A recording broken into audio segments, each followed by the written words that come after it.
မင်္ဂလာပါရှင် Hotel at the Sea ငွေဆောင်ကပါအခုညီမပြသပေးမယ်အခန်းလေးကတော့ Sea View Family အခန်းလေးပါ Sea View Family ကတော့သူကကိုပိုင်ရီကူးကန်လေးပါတယ်ကိုပိုင်ရီကူးကန်လေးပါတယ်အခန်းအတွင်းလေးကိုလည်းလိုက်ပြပေးလိုက်မယ်နော်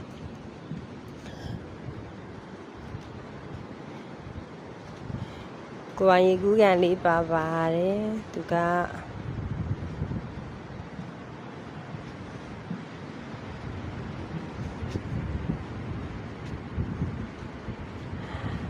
အခန်းထဲကနေထိုင်နေပြီးတော့လေပင်လယ်ရဲ့အမြင်ကွင်းအရသာကိုကြည့်ရှုလို့ရအောင်ဆိုပြီးတော့မှန်လေးတွေနဲ့ပဲဒီအခန်းလေးကတော့ပြုလုပ်ပေးထားရတယ်ပေါ့နော်ပါ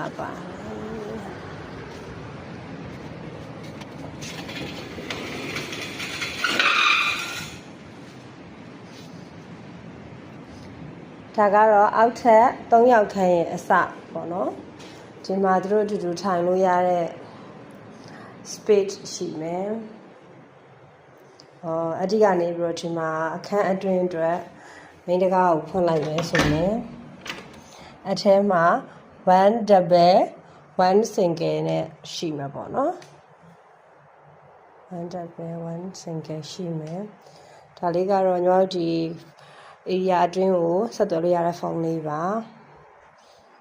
ဂရင်ခေါင်းဆောင်လေးတွေအစားဒါညီမတို့ဒီကအသစ်ကလေးနဲ့လေဒီချာလေးလုပ်ပေးထားပါတယ်ရှင်ခွန်ပါမယ် lucky h တွေတင်မှုအတွက်စင်လေးတွေပါမယ်3မိနစ်ဂျိုးဦးလေးလည်းရှိတယ်တပူးရှိမယ်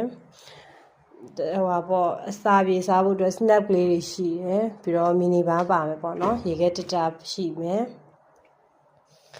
ရေခဲတတာရှိပါမယ်ပြီးတော့ TV ပါမယ် TV လည်းလက်မတော့ကြီးလေးပါတယ်ဒါကတော့မှန်တင်ကုန်လေးပါမယ်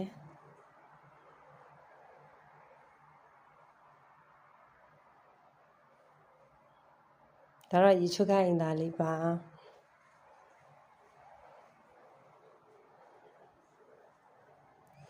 ချာပါလေးပါမယ်နော်ရေကူရေးရပါတယ်ရှင်ဒါလေးပြီးရင်နောက်ထပ်3ယောက်စာအတွက်အပေါ်ဓာတ်လေးကိုပြပေးမယ်နော်ဒီအရာတွေကနေပြီးတော့လေ